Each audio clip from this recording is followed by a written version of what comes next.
Jack, Mike. Is that good? Okay. Yeah, Okay. sounds good. Awesome. All right.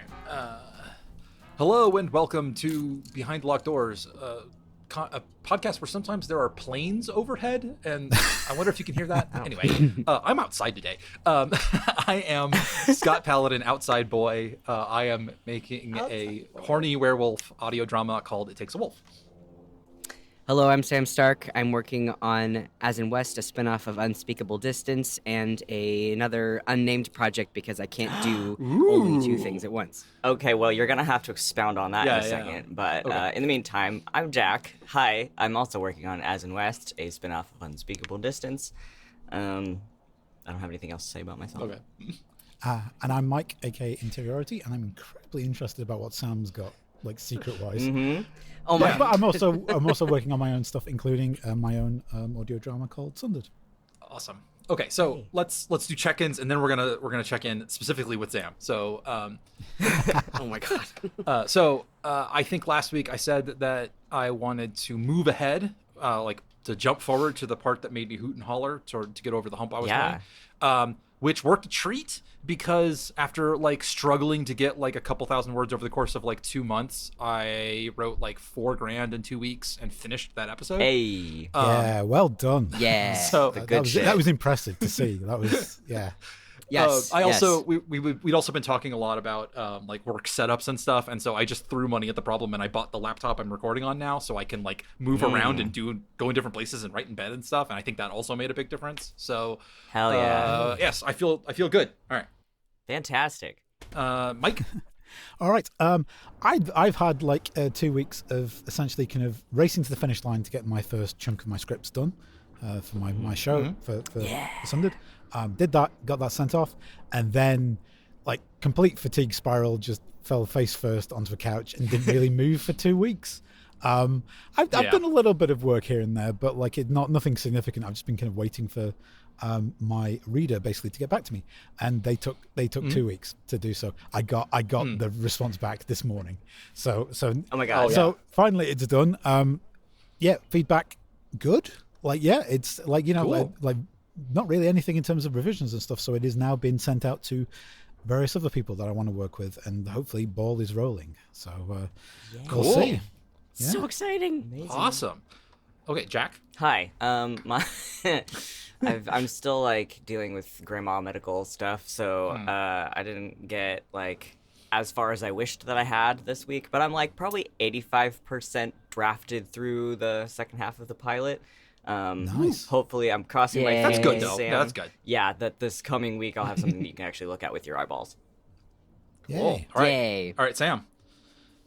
I didn't do much this week regarding As in West, except I did get through maybe like half of Unspeakable Distance Listening back of through our. Oh yeah. Yeah, the three of our. Oh, I am only Mm-hmm. listening to the three of our things because it's just too much info. Yeah. I'm gonna go back later and listen to the Francesco Yeah. ones because I think we'll need him too. Yeah. And I probably will go back and listen to all of it because I would love to have callbacks to all of the Yeah. characters. But yeah, I think it's like I'm like halfway through and I've made a bunch of notes like as is call bless. sign and stuff like that. So, Thank you for That's doing that. Cool. yeah. All right. If you want to tell us about the new project. We're all out here like Okay, so I can't actually so I can't actually say too much about it because there's a bunch of other people working on it with me. But it is my thing. Cool. Like it's my thing. I have started my own production company, so like I'm gonna have my own like LLC Yeah. for podcasting, a network. That's the word, Yeah. network. And we have 2 shows that are already sort of kind of scripted, kind of sort of ready maybe to be looked at by another person, by a couple of my friends. And then there's a huge project I'm doing with a bunch of my writer friends. We're starting an anthology. We're going to do this. It's going to be really cool. And the anthology is going to be not only released in an actual book form, but we're also going to do a podcast where me and a couple other people are going to narrate each of the stories. And then, so there's going to be like 2 episodes. There'll be an episode of somebody reading the story and then an episode of us interviewing the author, me sick. interviewing the author. Cool. And so it's that, and that is going to be a somewhat. We didn't mean it for it to be a horror thing, but everybody's themes are kind of horror-ish with like a hopeful towards the end, like most of them are. Mm-hmm. And then the two other things that are being written are also just happen to be horror. And then I have one kind of comedy thing that I'm doing with a friend. And then I have the project that I've been working on by myself, all on my lonesome, for like 2.5 years, which is like straight up just horror, nothing else. Yeah. And so I think we have, I've lost count, 1, 2, 3, 4, 5. I think we have 5 shows that are going to go on the network. We're going to release them like a couple months apart from each other. And it's like all sort of just coming together. And I've even made artwork like myself. Ooh. I did Awesome. artwork for it. And so I have all this stuff that's like percolating. Some of it's almost ready to like actually do something with, and I'll be able to start casting pretty soon. Awesome. But it's cool because most of the stuff that I'm doing is with people that have never been in podcasting before. Yeah. So everybody is kind of learning, and I'm like, I don't know, bringing more people into the fold. Hell yeah. And it's been really, really fun because the other stuff that they do, most of them are just writers, and they've been doing prose and short stories and things like that. And they're so excited to just be able to put something out that people will listen to or people will be able to engage with. Yeah. Because when you are a writer and you're just writing and you're trying to get published, Yeah. it's like, yeah, your beta readers and your alpha readers get to see your stuff, and like your family members get to see your stuff, and your writers group or whatever. But like to actually put it out there for people to read, you have to get in a magazine or like an online thing, or you have to get literally published through a publisher.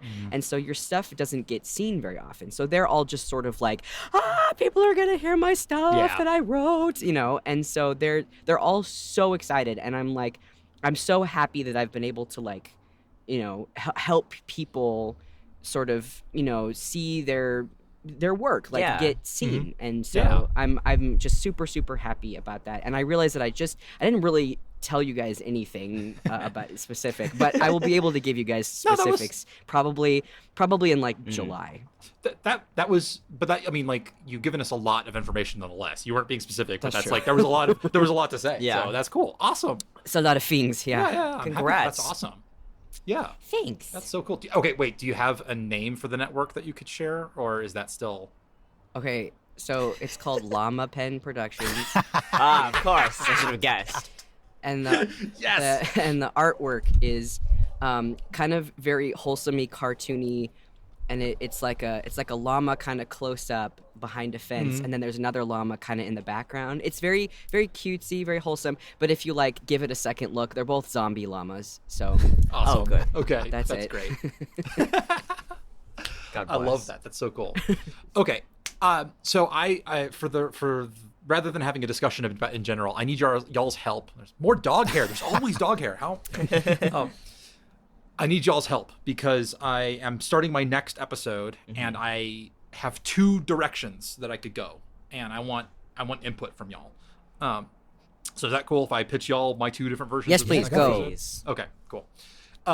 So we've finished the contemporaneous section of the podcast of the story, where all of the things that happen in real time, and now we've hit 2 flashback episodes, or at least backstory explaining episodes that are going to happen in a row.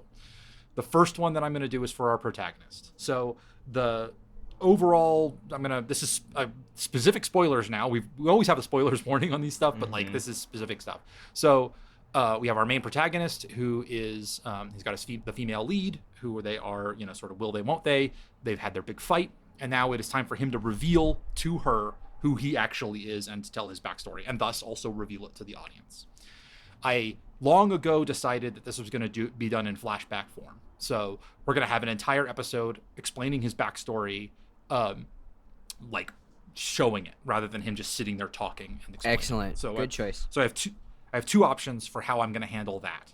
One is I thought I might just do like a straight up full cast audio drama style, like we've done in the past, with no narrator this time. So we drop the narrator, we just have characters talking to each other, and it goes through the story of the Misfits, which is his unit in the war, and specifically with their leader 21. We see a little bit of the main character, but not very much. He'll be sort of background character. We see we get the establishing idea of who these people are, and then we have the hunter Zev Malkane, the person that the protagonist is pretending to be this entire time. He comes in, kills everybody, except then gets killed by our protagonist. And the protagonist then takes on his identity and proceeds to be that guy for a while. Now he's coming back and getting his revenge on the people who ordered his unit killed.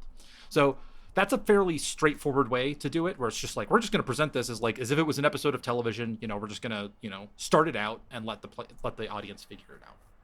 The other option is to try to tell it with presented as in-universe articles or pieces of media or after action reports. So we'd probably start with a old-timey newsreader voice where it's like, 1914, the Great War rages on. We go through a whole thing explaining that part, and then we probably go to interviews with the Misfits, explaining who they are, talking to the main character, and then maybe an after-action report for what happens when they're killed, and then sort of presenting it as materials that would exist in universe, just in audio form. So those are my two big options, and I would love to know if you guys had thoughts on which sounded more appealing to y'all. We're all making thinking faces right now. Yeah, everybody's great radio. I am very. Yeah. Yeah. I can cut silence. That's no big deal. Okay, good. Damn. Okay, wait. Well- So, Or if you have questions, I can answer questions too. If you need more info, I'll be happy to. Because I'm also sort of figuring stuff out. So okay, so option 2 I get is the found materials option. What was option 1 again? As a Option one is Full-on to just- audio drama, right? it's just full on flashback. We audio just drama flash straight on presented. back. Okay. Yeah, we just both of them are gonna neither of them are gonna have a lead in. They're both gonna cold open on these ideas. One okay. of them is that we present it because the main thrust of the story has a narrator talking over everything, so it's all very first person personal. The second this would be switching to just in medias res. We are already in with the Misfits. We're going to be showing characters. We're not going to have a narrator talking about it. We just do it as a thing. It would be, but again, it's an omniscient camera microphone. Camera's a weird word to use in an audio but I see format, what you're saying. It's Yeah. It's just they're watching the action as it unfolds, or we do this sort of multiple materials telling a story from different formats. So either way, you're really going for a complete format switch up at this point. Yeah. Yes. Okay. Yeah.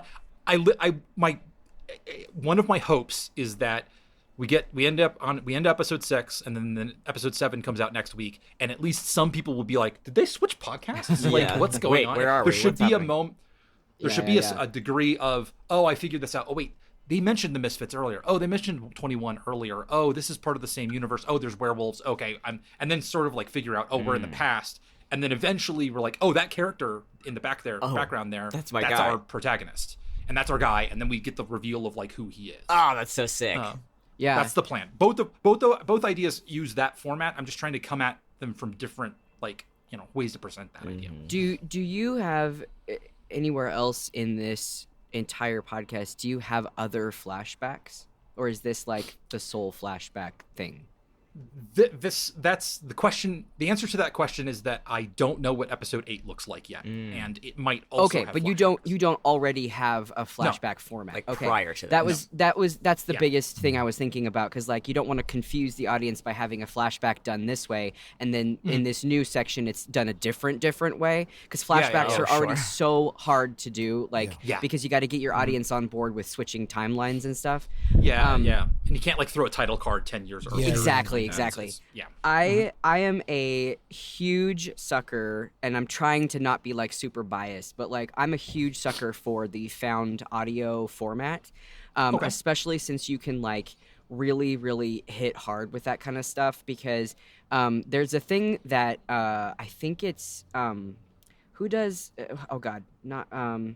wow, I'm just gonna fumble for a second. You can cut me out because I'm just searching for the word. You're good. What's the book with Kvothe? King Killer Chronicles. Yes. Okay. So in King Killer Chronicles, one of the things that really hit me really, really hard with his style of writing was it's all him telling a story about when he was younger, and he starts out the really super painful, hard-hitting moments with the end. So like when his parents die, he starts it out with like, and if I had known that was the last moment that I would ever spend with them, he like starts it with the really hard hitting shit, and you're like, no, and then you have to like watch it unfold. And I think that's such a good tactic, because if you did where you started with the after action report, that would be kind of interesting, because you'd have to switch it up obviously, but if you start with an after action, you get like, oh shit, some really bad shit went down,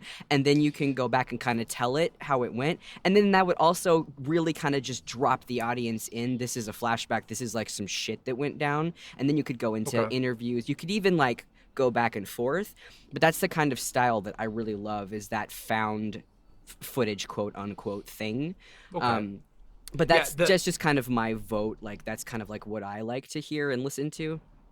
I get it, and specifically, that is something to put in the pros column for the found footage version, is that you can present things non-chronologically. Yeah.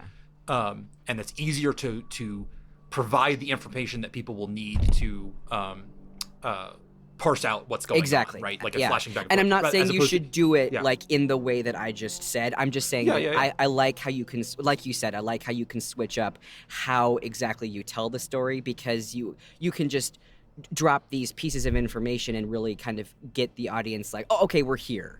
So okay, yeah, that is something to very much consider on that. Okay, so I also want to say, I think doing it that way will be the most difficult way to do it for you, the human person who's writing the story, but I think it will be fucking sick if it ends up working. Okay. Yes, that is also, weirdly, that is a pro in the column. That's in the pro column. That it does feel slightly more like the more ambitious way to do it. Yeah. Unfortunately, Scott, I think both you and I are tryhards, and so I always with this stuff, I always go the harder direction. Well, I guess I'll chime in and say, like, you should definitely do the easier thing. Like, just like half-ass Have at least resistance. Just like, don't even bother thinking about it. Just autopilot. You say that. I'm gonna interrupt you. You say that, but like, trying to be bad on purpose is a really good way to trick your brain into actually working on something when you're trying to when you're stuck. That's not what we're talking about here, but it is something to keep in mind. Yes. General writing tip: just do it bad and then fix it later. No, I think conveniently, I think I will probably agree with my fellows. Okay. Like, we know the first option is going to be effective. Like, we've all done it before. Like, you can drop it in and it'll work. The second is going to be a challenge, but I think it's really like 100% the more interesting choice to do. I think the thing you will have to probably bear in mind, and will probably be the biggest challenges, is the texture of what it is you're presenting to the listener within that space, because obviously you're doing it through various mediums. You're talking about after action reports, interviews, things like that. Making sure that you're giving kind of like the listener a variety of different kind of like styles of things that you're giving. Because like stuff like an after action report done at length is going to be very, very dry. And it's going to kind of like not really draw people in. But as Sam said, it'd be a great counterpoint to something which then either like beforehand or after, depending on which way you approach it chronologically, like something which is a lot more kind of character focused, which is a lot more kind of like drawing the listener in. I would say kind of like you're definitely going to need some sort of letters or something like that in there. You're going to need the characters who are going to be in, or something. Exactly. Like something like so it's essentially taking the place of them taking over being the narrator for a little bit, but obviously through a certain frame. But so we can kind of see their interiority, as it's such, name drop. Like that needs to be in that, because if it's all just after action reports, external interviews, war reports and stuff like that, there's going to be a lot of distance between the listener and what's going on, and I think that's going to be harder to get them invested in the actual end results and things like that. That, and when I had approached this, I've been thinking about this particular episode for a year now. I think you can go back into this podcast and look for like when Scott started talking about this thing, because I knew it was going to be hard.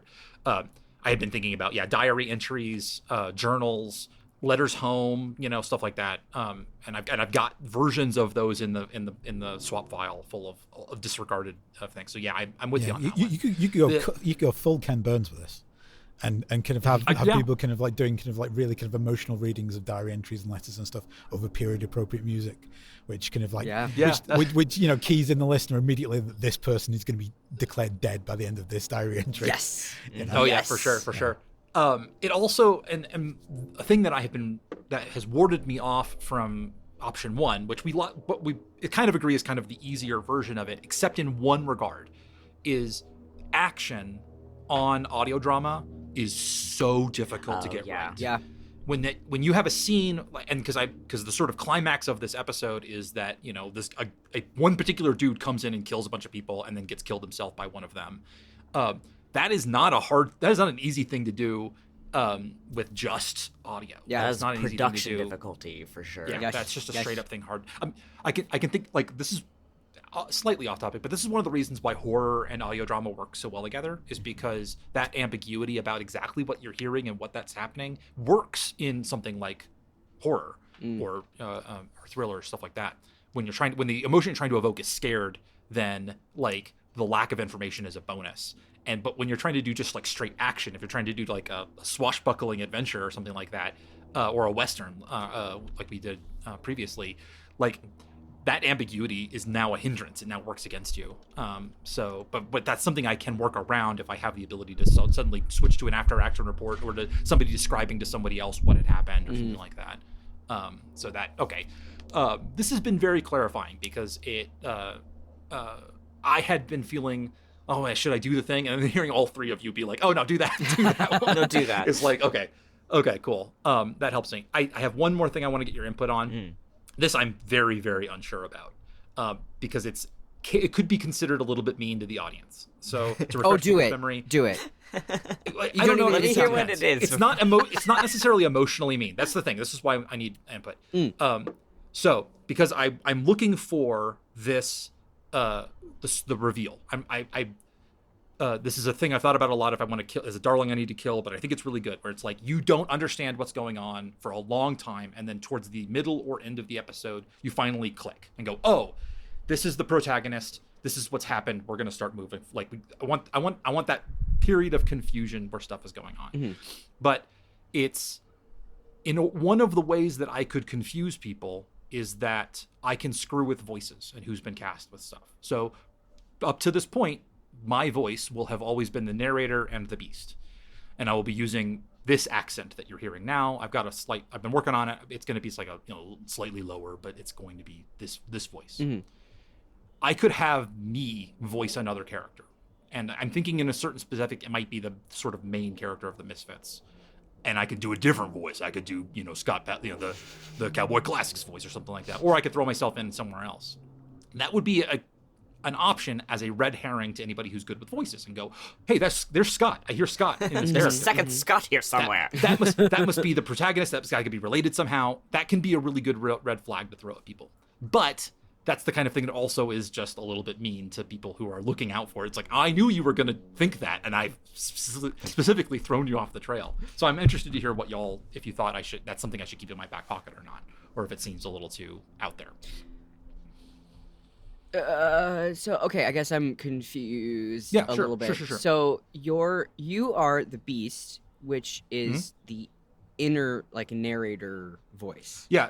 And then so the over the course of this series, every episode up until now, whenever narrator is talking and describing action, it's me doing like this voice right here.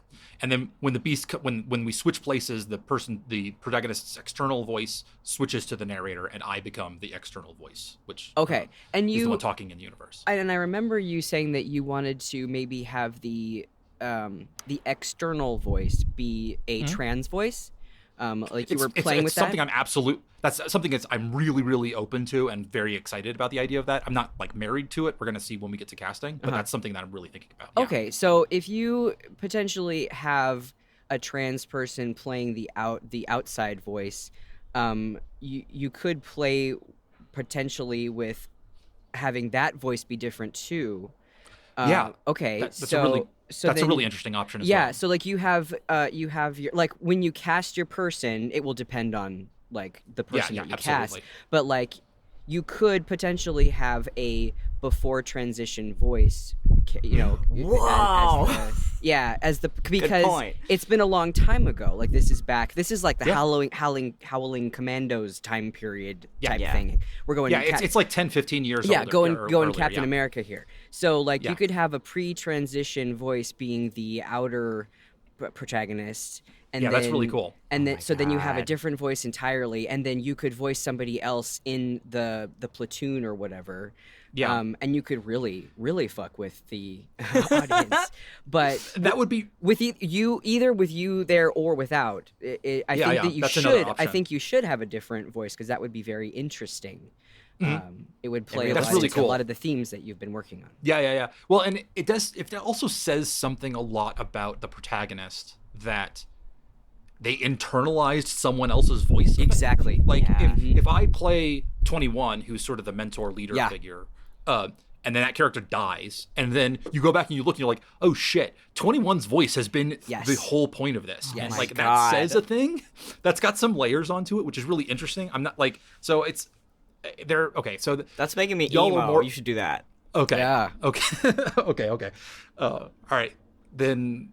All right, I'm not married to that idea. I'm not committing to it, but I'm absolutely going to keep that still in mind as we go forward and see what my options are and stuff. Because that's all. Like, I'm trying not to get too locked in on. Other than the fact that I am playing this one character and this one other character, and then I've asked at least one other person, hey, you're going to be this guy. I'm trying not to be too like, this is what we're doing with the voices, and this is what I'm listening to. So, but that's really cool that y'all are sort of sound excited about that too. Okay, cool. And consider this, like for further fuckery. Yeah. What you could also do is instead of using your own voice, like cast a talented impressionist, maybe one who's already been featured on this here podcast. Yeah, true. So people be like, "Oh, that's Scott Paladin," and when they look at the credits, it's like, "What?" What? It wasn't even Scott Paladin. Yeah, there's just like it's just someone whose voice is imperceptible to yours. I will absolutely keep Good old that. Scott clerical. Excellent. Yeah. Okay. Yeah, it's been so hard not to be like, I want this person for this part. Like this whole time, I've like, other than like one or two like people in my back pocket, I'm like, I know you're gonna be here for this, but like most of the time, I'm like, okay, I need to like keep my options open. You never know who's gonna show up. Don't get married to stuff. You never know who's gonna be around. But yeah, it is very difficult to not like already have everybody Precast cast everything. You're a better person than me because every time I write in a new character for anything, I'm like, oh, this person's gonna play. Like if I have a person already in mind that can play them, Yeah. I'm not gonna cast. That's a lot of work. So Well, the and one of the reasons why I'm trying to maintain that openness is that when you have somebody in mind, there's two paths. Like the route you're going is absolutely great. I don't want to deride it because when you write to somebody's voice that you know, they help form that character, and you end up with this really great meshing of character and an actor. That's an absolutely 100% real thing from which you gain a lot of value. The thing I am leaving myself open towards is I just for practical reasons didn't want to have people online for like however long this thing's taken. We've been at this for a year and a half, 2 years now, so I didn't want to have people being like waiting in the wings. But also, I have found a lot of joy in previously with discovering new things about a character when somebody comes in and plays them, and somebody who I didn't expect, and like, oh my god, like. The accent's different, the voice is different, their take on it is different. They brought, and so to that end, and a lot of that comes from, you can hear it immediately in a casting. You go, oh my god, and people who I never would have expected to be perfect for a role absolutely killed it. Yes. So Yeah, I am leaving, like, I don't want to. I am doing that on purpose, but I want to say that what you're doing is also really good. Like there's value to both versions of how you proceed on. And that, I do sure. I meant what I said. I wish I was. You are a better person than me because I have now written so many characters for like 2 or 3 different shows, and it does kind of put you in sort of like a tunnel. Because if you've already got your actor and you know them, you're like, I really like it when the actor does this because this particular actor is really good at this. And when I have something that I actually don't know anybody that would really do this character justice, that character is able to sort of flourish and sort of go wherever. But I have a really horrible habit of casting when I've only put a couple lines on the page, and I need to stop that probably. I mean, sometimes you hear a character in your head and you're just like, it's just somebody's voice, and you're like, I just got to go Yeah, with it. yeah. You know? There's no way around it. Yeah, my sort of main antagonist for As in West, I casted a long time ago, and I'm absolutely just writing him to like how I know him. Oh dear. Yeah. Okay, well, then let's go ahead and set some goals for the next 2 weeks, and then we'll wrap up. What do I want? I should have been thinking about this, I guess. Because y'all have helped me a lot with figuring out where this next episode's going to go. I'm the broad version is I'm working on that. We've assigned you hella homework. Sorry. Yes. About it. Yeah. So I think specifically what I need to do is, rather than just dumping into writing, I probably want to. The next thing specifically is to outline for myself a more concrete timeline of what actually happens for the story. You need note cards. And then identify in there what media I can create and the story beats that it needs to hit and how I can represent those, so that I can, rather than just jumping into it and starting to write, blah blah blah blah blah. I should come at this with a slightly more, because it is the ambitious idea, so it needs to have a slightly more structured approach, I think.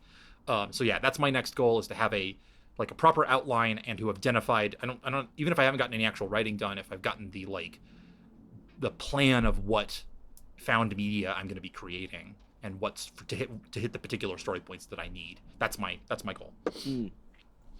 Okay. Let's go with Jack next. No wait, yeah, you're just going to continue working. Yeah, on that should be doing, straightforward. right? Yeah. I need to clean up the last little bit on this second half of the pilot and pass it to Sam to look at. And then Sam, if you want to give me like a editable or at least commentable version of the first half, so that I can make like notes on it, that would be helpful as well. Excellent. I can do that. So I guess my homework is, Oh, that was the other thing that we were supposed to talk about, was we got to figure out a platform or some sort of software so we can share the scripts. Well, let's talk about that after we do goals, because I have more info on that. Excellent. Okay, so it's not good. It's just it's just info. So that's one of the things that we need to work on as homework, is figuring out something we can use to share scripts. I need to finish my listen of As in West. I actually am going to be in an audiobook workshop in the beginning of April, so I'm actually going to be out of the country. Sick. And cool.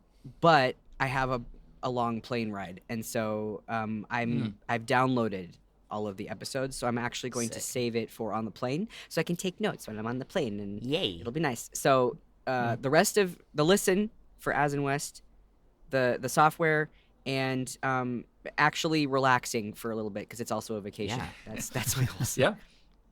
All right, Mike. I'm going to be stealing the goals of Scott Paladin this particular week. Much like most of my audio drama career up to this point, it's just basically been aping and trying to steal kind of the ineffable Scott. No, that's a mood. Like the Scottness of things, and just kind of appropriate it as my own. Now that this first chunk of stuff is done, and I think I'm pretty happy with it, I am going to have to revisit my outlining and kind of get a really clearer picture about kind of like what the next two kind of like chunks, the arcs within the story are going to be, like actually get the fine detail down and get to the point of actually start writing it. So my goal is to get that done, get the next episode at least begun the process of the vomit draft on it, and then also I want to get the art brief for my podcast completed, because I have an artist friend who've been meaning to work with for a long time, and she's very interested in helping out, so I'm putting together a proper brief, and hopefully we can sit down and work something together, because it'd be nice to actually have the artwork and stuff ready for it. So Fantastic. Awesome. Okay, let's circle back real quick on collaborative script writing stuff. So, because I said last week, one of my homework things was to check out Fade In's collaborative stuff. And I'm going to say that I don't, for specifically for what y'all two are doing, I'm pointing at on my screen, I'm pointing at the two other, I have no idea if that matches up anywhere else. For specifically for what y'all are doing, I don't think that Fade In may be a good option for you. It absolutely works for the if you were just going to put that stuff essentially on a Dropbox or a Google Drive or whatever, and then like both of you sync it to your computers, and you could type local. However, if both of you jumped into a document at the same time, it doesn't natively know how to handle that, which is not great. And also, as far as I can tell, and maybe I'm just a noob at this, but it's difficult to know. Like if you log into a document and stuff has been changed, it's not immediately easy to figure out what got changed and by who. Like it doesn't keep track of things like the way that a more collaborative system would. It does have a system whereby you can do a live collaboration, specifically with an editor. Like you open up your program, they open up theirs, you share a link, and then it acts more like a Google Docs thing where you can, like, as you're typing, you can see their little cursor and as they type. But that would be something you would have to arrange. You can't just like jump into it like you can with Google Docs, because you have to like set up a time. You have to like know that this was happening and hit the little. So it's kind of fundamentally from the ground up not built to be the thing that you need it to be. So that's my report on that one. So I know that Orc Studio Pro was the one that you had used previously, Mike. So I'm also just curious about this, so I'm going to be looking at that as well. But that might be what you guys want to look at next too as well. Okay. Baller. Yeah. Yay. All right. Well, that's it, I guess. Unless there's anything else that I missed. I think I covered everything. No, we did the thing. Yeah. Okay. Yep. We did the thing. We have done a podcast. Okay, great. Well, then see y'all in 2 weeks. Bye. Bye. Bye, everyone. Bye. Bye. Okay, y'all know the drills. Like website, Patreon, Library of Curse Knowledge, library.horse, all that stuff. And we'll catch you later.